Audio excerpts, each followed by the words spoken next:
위대한 발견 오늘 첫 번째 내용인데요. 소리가 이제 들리는 거로 알고 있습니다. 누가복음 2장 41절부터 51절까지의 내용, 인데 이 내용을 간단하게 제가 요약했는데 뒷면에 보면 누가복음 2장 41절부터 51절까지 내용 한번 쭉 읽어보시면 좋겠는데 제가 요약하면 이래요. 어른들은 매년 6월절에 가지만 어린이 아이들은 12살이 되면 처음으로 6월절에 참석을 하게 되어 있었어요, 절기를. 그래서 예수님도 부모님을 따라서 6월절 절기를 지키러 갔고 그곳에서 이제 많은 것들을 보고 있었겠죠. 그리고 이제 어머니도 아버지도 먼저 떠났는데 길을 가다 보니까 예수님이 안 보이는 거예요. 그래서 빨리 돌아와서 봤더니 예수님이 거기서 사람들하고 말씀 갖고 서로 나누고 묻고 이런 토론이 있었던 거죠. 그리고 나서 이제 그 예수님의 모습을 보고 어머니가 말하는 거죠. 아이야, 어찌하여 우리에게 이렇게 했느냐? 내 아버지와 내가 근심해서 너를 찾았어. 그때 예수님께서 아주 의미심장한 말을 남깁니다. 어찌하여 나를 찾으셨나이까? 내가 내 아버지 집에 있어야 될 줄을 알지 못하셨나이까? 라고 합니다. 그전엔 이런 말을 하신 적이 없으시죠? 그래서 처음으로 예수님께서 내가 내 아버지 집에 있어야 될 줄을 모르십니까? 라고 이야기한 거죠. 이 부분에 대해서 우리가 잠깐 이제 살펴보려고 하는데요. 역사의 발자취를 남긴 사람들의 두 가지 출발점이 있는데 하나는 뭐냐면 그 사람이 이 세상에 태어났다는 사실이죠. 사람이 생명이 없으면 무슨 일을 할 수 있겠습니까?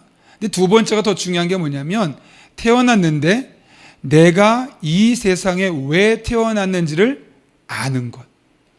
오늘 본문 누가복음 2장 41절부터 51절까지의 말씀은 예수님께서 두 번째 출발점을 발견한 내가 할 일이 있구나. 하나님께서 나를 특별한 뜻이 있어 부르셨구나라는 것을 그 소명을 발견한 날이라고 볼 수 있는데요. 이 내용의 배경을 먼저 살펴보면 6월절입니다. 6월절은 유대인의 가장 큰 축제였고 니산월이라고 히브리력으로 부르는데 우리 태양력으로 보면 4월 달에 해당되고요. 15일쯤에 시작해서 약 일주일 동안 진행되게 되어 있습니다. 그래서 이 당시에는 이제 예루살렘을 향해서 흩어져 있던 유대인들이 여기를 모여드는 거죠. 그런데 이게 가까운 거리가 아닙니다. 물론 가까운 거리에 사는 사람도 있겠지만 멀리 사는 사람 같은 경우는 이 거리가 꽤 멀다 보니까 돈을 모아야만 했습니다. 그래서 늘 내가 이 성지에 가기 위해서 돈을 모으겠다 해서 그 사람들은 이렇게 성지로 가는 돈을 저축하는 게 일상이었습니다.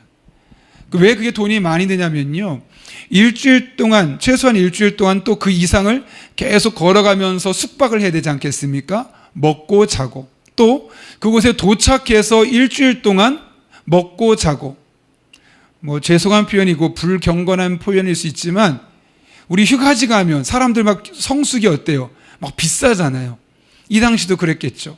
거기서 일주일을 머물고 또 원래 있던 곳으로 가면서 일주일을 걸리고, 그러면 적어도 예루살렘에 오고 가는 기간을 따지면 적어도 3주예요. 3주 동안 쓸 돈 꽤 많이 들어가겠죠. 그런 1년에 3번의 절기 중에 가장 큰 절기였던 6월절에, 그러니까 1년에 3번을 간다면 돈을 계속해서 모을 수밖에 없는 거예요. 근데 이걸 보면서 드는 생각이, 하나님을 만나기 위해서, 하나님의 은혜를 경험하기 위해서 돈을 모은다는 것이 어떻게 보면 목돈이 될 수 있는데 참 은혜고 기쁜 일인 것을 알게 되죠. 종종 교회에서도 성지순례를, 우리가 이스라엘 다녀오지 않았습니까? 원래 같았으면 올해 우리가 터키 쪽을 우리가 소아시아의 지역을 원래 선교를 이스라엘처럼 우리 성지순례를 다녀오려고 했었는데 코로나 때문에 이게 좀 밀렸습니다. 근데 그 당시에 보면은 많은 분들이 한꺼번에 돈을 못 모으니까 조금씩 모아서 300만 원 정도를 넘게 1년 동안 모았고, 이제 그것을 가지고 성지순례를 다니면서 여러 가지 활동을 하는데 그런 돈이 아깝다는 생각이 안 드는 거죠. 가서 보고 듣고 배우고 은혜를 담고 오는 과정이 있으니까. 그래서 흩어져 있던 이 유대인들은 그 한 번의 유월절을 성지 예루살렘에서 지키기 위해서 일생을 두고 저축을 했다는 것. 그리고 그 당시엔 이게 너무나 큰 축제였기 때문에 아주 면밀하게 준비되었대요. 길도 반듯하게 만들고 다리가 만약 상태가 좋지 않으면 그것도 수리하고, 무덤은 회칠한 무덤을 해서 칠한 거예요. 사람들이 무덤이 있으면은 만약 무덤에 닿아서 이 사람들이 거룩하지 못하게 되면 어떻게 됩니까? 하나님 앞에 유월절을 지키러 왔는데 유월절을 지킬 수가 없는 거예요. 그러니까 흰색으로 칠해서 여기는 무덤이구나라는 것을 이미 사람들이 알 수 있도록, 그래서 한 사람이라도 더 유월절 축제를 잘 지킬 수 있도록 아주 면밀하게 준비했다는 거죠. 뿐만 아니라 이 유월절을 앞두고는 6주 동안 학교에서도 아이들한테 집중적으로 유월절을 가르치고, 또 회당에서 설교도 6주 동안 계속해서 이 유월절이라는 설교가 진행됐다는 거예요. 그러니까 이게 어떻게 보면 이 사람들 앞에, 이 하나님 앞에 나아가는 이 유월절은 1년 내내 돈을 모으면서 준비하는 거죠. 한 달 모은 거 모으고 조금씩 모으고, 모을 때마다 내가 조금만 있으면 이제 성지순례 떠날 수 있어. 그 돈을 모으는 즐거움이 단순히 돈을 저축하는 즐거움이 아니라 내가 하나님께 나아갈 수 있다는 그 은혜에 대한 기대감이 그들 안에 있는 거예요. 그리고 이제 본격적으로 6주가 앞에 다가오게 되면 그때서부터는 모든 곳에서 집중적으로 가르치는 거예요. 학교에서도 이 유월절에 대해서 가르치고, 회당에서도 이 말씀의 주제를 유월절로 계속 가르치고, 그리고 그들이 이제 와서 시온성을 향해 올라갈 때는 시편 122편을 노래하면서 올라갔다고 그러고요. 보니까 예수님 같은 경우는 어디에서 갔습니까? 나사렛에서 예루살렘까지. 사진 보여줄 수 있나요? PPT? 네. 여기 보시면 저 꼭대기 위에 동그랗게 되어 있는 데 있죠? 거기 베세다라고, 거기가 우리가 잘 아는 갈릴리 호수예요. 갈릴리 호수를 쭉 타고 내려오다 보면 이제 밑에 크게 물가처럼 있죠? 거기가 사해예요. 염해 혹은 사해. 수고미 많다 강조할 땐 염해라고 말하고, 또 그래서 많은 생물들이 살지 못해서 사해라고 말하고. 제가 가봤잖아요. 그 분들의 말에 의하면 이곳으로 유입되는 물의 양이 줄어서 계속해서 이 해수면이 낮아지고 있어요. 2050년 되면 지금보다 훨씬 더 많이 줄어들어서 어쩌면 이 사해 존폐가 없어질 수도 있겠다라는 말이 나올 정도로 아주 많이 물이 말라가고 있습니다. 그런데 보면 동그라미 2개 있는 예루살렘이라는 지역이 있어요. 그 예루살렘까지 어디에서 오냐? 저 꼭대기 나사렛 가운데 동그란 점, 거기 예수님과 부모님이 그 위에 나사렛에서부터 예루살렘까지 내려오는 거예요. 이걸 봤더니 약 161km래요. 여러분, 161km면 여기서 천안까지가 한 70km 정도 되더라고요. 그러니까 꽤 먼 거리예요. 161km가 되는 거리라서 보통 사람들이 그냥 천천히 막 20대처럼 뛰면서 하지 않고 천천히 걸으면 한 일주일 정도 걸린다는 겁니다. 그런 시간을, 그러니까 예수님과 어머니는 1년 내내 여기 올 것을 물질을 준비하고 6주 전부터 계속 교육받고 말씀 훈련을 받았을 뿐만 아니라 이제 일주일 동안 구체적으로 나사렛에서 예루살렘까지 내려왔다는 거죠. 그리고 나서 예루살렘에 있었던 성전, 이 당시에 있는 성전에 예배에 참석하게 됐어요. 12세가 되면 첫 성전 예배에 참석해서 예수님도 처음 참석했는데, 성전에 가면 크게 2가지 사건을 볼 수 있어요. 그게 1번, 2번이 뭐냐면, 그 첫 번째가 뭐냐면 유월절 축제에서 제사를 지내기 위해서 제물을 파는 거죠. 그리고 거기서 제사를 계속 지내니까 어때요? 피비린내가 요동하겠죠. 아주 코를 찌를 것 같아요. 그리고 일주일 동안 계속 진행되니까 어떤 거는 좀 상한 냄새도 날 수 있고, 그런 모습이 있었던 거죠. 그 당시에 6월절에 축제에 참석하는 유대인의 숫자를 당시에 총독 캐스티우스라는 사람이 네로한테 이때 얼마나 참석한지를 보고하려고 해서 봤더니 어린 양으로만 25만 6천 명이 아니라 말이 그러니까 어린 양이 그만큼 됐으니까 적어도 사람은 25만 6,500명 이상이 그곳에 모여든다는 거죠. 왜냐하면 그 동네 사는 사람도 있고 또 계속해서 오는 사람도 있고, 그러니까 엄청난 숫자가 이 성전에 매일 왔다 갔다 밤새 정신없이 돌아가는 거예요. 왜냐하면 이 사람들이 다 지금 희생제사를 드려야 되니까요. 그런데 그 모습을 보면서 약간 시장통 같은, 왜냐하면 원래는 제물을 준비해서 와야 되는데 오다가 상할까 봐 사람들이 어떻게 하냐면 이 성전 앞에서 막 파는 거예요. 성전 그림 한번 보여줄까요? 이렇게 됐거든요. 보시면 여기가 지성소고 제단이고 이쪽에서 이제 이 뜰이 있고, 그러니까 이 안에서 성전 예배가 이루어지는 건데, 저기서 계속해서 이제 양을 잡아서 한 사람씩 돌아가면서 하는 거죠. 그리고 이 안에서는 사람들이 이제 저걸 파는 거예요. 희생 제사, 제물 같은 거를. 그러니까 얼마나 우리가 흔히 하는 말로 좀 은어지만 시장통 같다, 또 북새통을 이룬다, 이럴 정도로 발 디딜 틈이 없는 거죠. 원래 여러분, 그런데 희생 제물을 바치는 목적이 뭘까요?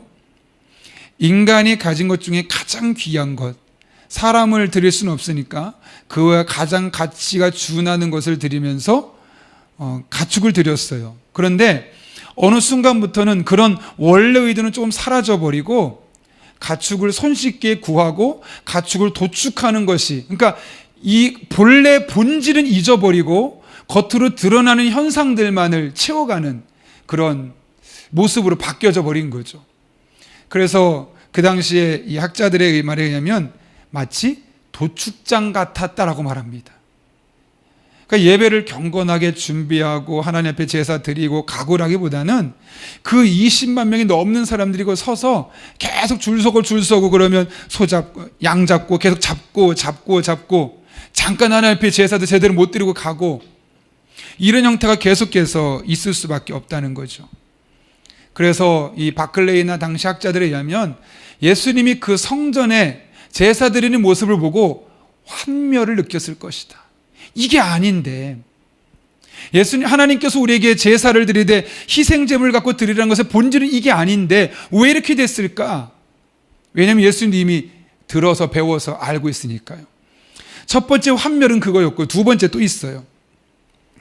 6월절 되면 아까 그 성전에 보면 제사를 드리기도 했지만 또 좀 회당에 가게 되면 뭐가 있냐면 말씀을 가지고 서로 나누는, 누군가 앞에서 말씀을 읽거나 이야기하면 다른 사람이 그 이야기를 듣고 나와서 서로 자기 얘기를 하고 그렇게 토론하듯이, 오늘 보면 예수님께서 그렇게 했다고 그러죠. 누가복음 2장 46절에 보면 사흘 후에 성전에서 만난즉 그가 선생들 중에 앉으사 그들에게 듣기도 하시며 묻기도 하시니, 12살짜리 예수님이 그 안에 있는 선생들과 토론을 하고 있었고 대화를 하고 있었고 배우고 있었다는 거죠. 그런데 그 당시에 이것들을, 이 성전 안에서 모든 토론을 관장했던 기관이 어디냐면 산헤드린이라고 있어요. 산헤드린이 이거를 오픈하면 많은 사람들이 듣고 나누고 할 수 있는 기회가 있었는데, 근데 좀 안타까운 게 뭐냐면 좀 심도 있고 하나님의 은혜가 무엇이고 하나님을 어떻게 경험할까, 이런 논의보다는 안식일을 어떻게 해야 되나요? 구두권 부러지면 묶어야 되나요? 막 이런 어떻게 보면 좀 소모성, 굳이 너무 중요한 내용들이 아니라서 그냥 지나쳐도 되는데, 그 당시에 대부분 토론했던 것은 안식일의 규정이 무엇이냐, 어떻게 지켜야 되느냐, 그런 항목들을 계속 만들어가는 거예요. 하지 말아야 될 것들을. 그러면서 나와서 한 사람이 말하죠. 우리 안식일에 이런 것들은 하지 말아야 되지 않을까? 이러고 말하면 다른 사람이 나와서 아니, 내가 볼 땐 그 정도는 허락해야 됩니다. 막 설왕설래하면서 그런 쓸데없는 규정들만 만들고 있는 거예요. 여러분, 예배가 왜 있고 교회가 왜 존재할까요? 하나님의 은혜를 경험하려고 하는 거 아닐까요? 하나님 만나려고. 그런데 교회가 그런 일은 하지 않고 괜히 다른 일들만 하고 회의만 있고 또 땅을 샀는 이야기만 하고 그래서 은혜가 없는 공간으로 전락된다면 그것이 무슨 의미가 있을까요? 그런데 지금 산헤드린 공의회가 오픈한 열어놓은 이 공개 토론회에서는 늘 그런 이야기들만 오고 갔다는 거예요. 그러니까 하나님께 가라는 길도 없고 상한 심령 고쳐질 수 있는 방법이 없죠. 왜요? 하나님의 말씀으로 은혜를 받아야 되는데 이상한 얘기만 하니까, 또 내가 죄를 용서받았다 그런 확신도 없고, 이런 쓸모없이 시간을 보낸 듯한 그런 허비되는 시간들이 많았다는 거죠. 율법의 핵심은 하나님을 사랑하고 이웃을 사랑하는 겁니다. 이것을 위해서 하나님이 다양한 것들을 주셨고, 어떤 것은 하라고 어떤 것은 하지 말라고 하신 거죠. 초점은 너무나 분명해요. 해도 하나님을 사랑하고 이웃을 사랑하기 위한 것, 하지 말라고 해도 하나님을 사랑하고 이웃을 사랑하기 위한 것이에요. 그런데 그들은 그런 이야기는 안 하고 부질없는 규칙들만 막 만들어내는 거예요. 제가 한번 예전에 잠깐 언급하지 않았습니까? 우리 성지순례 가서 호텔에 들어갔는데 일반적으로 쓰는 엘리베이터 말고 또 하나가 있대요. 그게 뭐냐 물었더니 샤바트, 그러니까 안식일에 쓰는 엘리베이터라는 거예요. 일반 엘리베이터는 우리가 필요한 층을 누르면 가고, 그래서 누른 층만 가지 않습니까? 근데 이 안식일에 운영하는 엘리베이터는 평상시에 운영 안 해요. 근데 안식일은 처음부터 끝날까지 계속 다 눌러져 있어서 1층에 가서 사람 타고, 그러면 닫고, 2층 가면 또 열리고 닫고, 3층 가면 열리고 닫고, 그냥 하루 종일 왔다 갔다 엘리베이터 하는 거예요. 왜요? 안식일에 일하면 안 된다. 그 버튼 누르면 안 된다. 아니 거기까지 걸어간 건 뭔데요 그러면? 그러니까 이 정말 어떻게 보면 너무 신앙생활에 유익하지 않은, 하나님을 어떻게 사랑할 수 있을까? 어떻게 이웃과 은혜를 나눌 수 있을까에 대한 고민은 흔적은 없고, 이런 규칙, 규정, 그 사람들 오히려 옥죄이는 그런 예식으로 이게 변질되어 가고 있었던 거죠. 그래서 이 윌리엄 바클레이가 연구해 본 바에 의하면 그 당시 예수님이 크게 두 가지를 결단했을 거라 생각해요. 첫 번째는 하나 먼저 결단하기 전에, 그런데 그 성전에서 예수님이 뭘 경험했어요?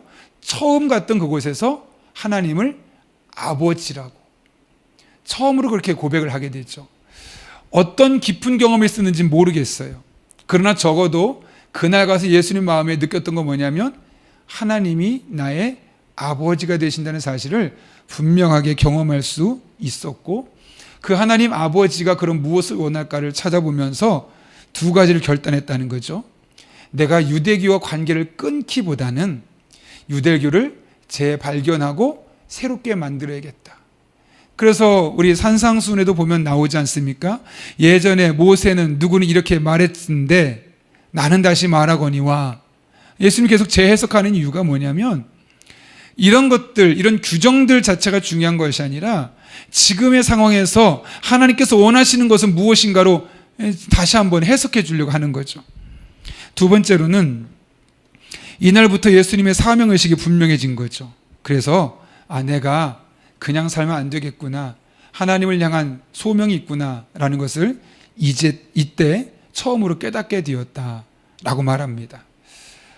간단하게 요약하고 이제 마칠게요. 예수님께서 이 성전의 지도를 보여줄까요? 성전 말고 아까 그 지도, 원래 사시던 곳이 나사렛, 갈릴리 나사렛이었는데 이 유월절을 지키기 위해서 부모님과 함께 일주일 정도를 내려왔고, 일주일을 거주하다가 일주일을 또 올라가는, 적어도 3주 동안 열심히 유월절 예식을 준비하는데 예수님이 12살이어서 처음으로 오게 된 거고, 그곳에서 예수님이 은혜를 받기보다는 환멸감을 느꼈다는 거죠. 제사 드리는 방법을 보고, 또 산헤드린 공의회가 소모성, 그러니까 쓸모없어 보이는 논쟁만 하고 규칙만 만드는 것을 보고 내가 뭔가 바꿔야겠다, 이대로 가서는 하나님 마음이 아프겠다라는 것을 깨닫게 된 거예요. 그러면서 하나님 아버지라고 고백하고 그분이 소명을 거기서 발견하게 되었다는 것이죠. 이렇게 오늘 내용을 다 정리가 끝났고요. 질문사항이 있는데 이것은 함께 우리 오이코스 멤버들하고 좀 나눴으면 좋겠고요. 혹시나 오늘 나누기 힘든 분들은 혼자라도 이 내용을 한번 곱씹어 봤으면 좋겠는데, 소명에 관한 겁니다. 하나님께서 나를 이 세상에 보내신 목적이 무엇이라 생각하는지, 또 뭐라고 말하면 왜 그렇게 생각하게 되었는지, 그러면 이제는 앞으로 내가 어떻게 해야 될지. 세 가지 질문이지만 사실 연결되어 있죠. 소명이 무엇이고, 내가 왜 이것을 나의 소명이라고 생각하고, 그럼 내가 어떻게 해야 될지. 최근에 이제 우리 교회 중고등부 학생 중에 신학을 공부하려는 학생들이 몇 명 있어요. 그런데 이제 한 친구가 저한테 묻더라고요. 목사님은 어떻게 신학대학교를 갈 생각을 하셨어요? 묻는 거는 무슨 뜻일까요? 소명이, 내가 하나님의 일을 해야겠다는 소명이 언제 어떻게 분명하게 경험되었느냐 라는 이야기를 묻더라고요. 제가 이제 설명을 해 주었죠. 이게 중요한 이유가 뭐냐면, 하나님이 나를 부르셨다, 하나님이 나를 보내셨다, 이 소명이 없으면 지쳤을 때 일어날 힘이 없어요. 저는 지금까지 항상 신학을 시작할 때뿐만 아니라 전도사로, 또 부목사로, 여기 담임 목사로 올 때까지 늘 하나님 앞에 기도했어요. 사역지를 놓고. 그래서 오고 나면 하나님이 역시 보내셨구나는 것을 분명히 깨달을 수 있었거든요. 그러니까 그곳에서 사역하는 것에 더욱더 큰 의미가 있는 거예요. 왜? 하나님이 나를 이곳에 보내셨으니 내가 볼 때는 나도 여전히 부족하고 내가 제대로 해낼 수 있을까라는 생각이 있지만, 하나님이 보내신 것을 보면 뭔가 이유가 있지, 그 소명의식을 갖고 하나씩 찾아내고 또 사명을 감당하게 되는 거죠. 그런 의미에서 우리도 한번 질문해 볼 필요가 있습니다. 나를 이 세상에 보내신 목적, 또 젊은 나이에 세상을 떠난 사람도 많은데 아직까지 내 생명을 보존시켜 주신 목적, 그 소명이 무엇일까? 왜 그렇게 생각하고 앞으로 어떻게 살아야 할까? 이 부분을 우리가 한번 오늘 이렇게 나눠봤으면 좋겠어요. 사명이라는 찬양이 있거든요. 이 찬양을 한 번만 그냥 반주 없지만 불러보고 제가 기도하고 마치겠습니다. 갑자기 하려니까 부담스럽네요. 주님이 홀로 가신 그 길 나도 따라가오. 모든 물과 피를 흘리신 그 길을 나도 가오. 험한 산도 나는 괜찮소. 바다 끝이라도 나는 괜찮소. 죽어가는 저들을 위해 나를 버리길 바라오. 아버지 나를 보내주오. 나는 달려가겠소. 목숨도 아끼지 않겠소. 나를 보내주오.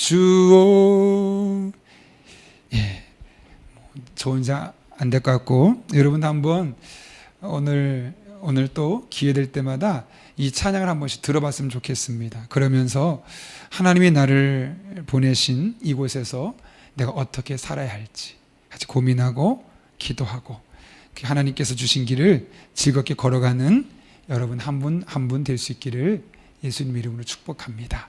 제가 기도하고 마치겠습니다. 거룩하신 아버지 하나님, 예수님은 12살에 본인이 이 세상에 왜 오게 되었는지를 6월절 성전 예배에 참여하며 깨닫게 되었습니다. 오늘 우리는 늘 주일마다 나와 주님 앞에 예배합니다.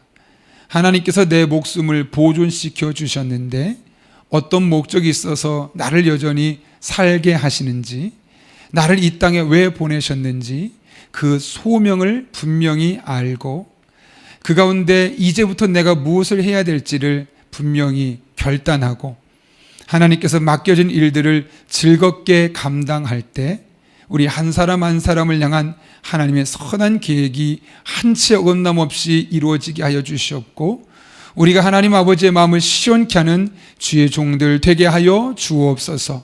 함께 하시길 간절히 바라옵고 예수님의 이름으로 기도하옵나이다.